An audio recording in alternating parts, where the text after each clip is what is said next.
వధువుగానే మారిపోవే ఈ క్షణం స్వయం వరం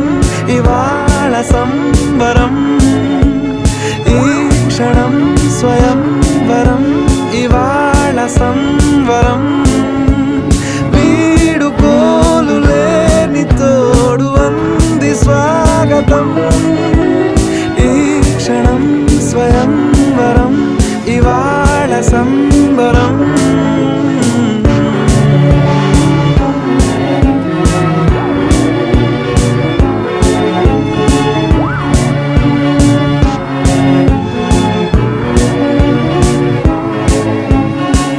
ఇవాళ నింగిలోని తారా తళుక్కు మంది ఎదురుగారా వయస్సు తీరికుండదారా హాయ్ హాయ్ హాయ్ సొగస్సు పంచుతున్న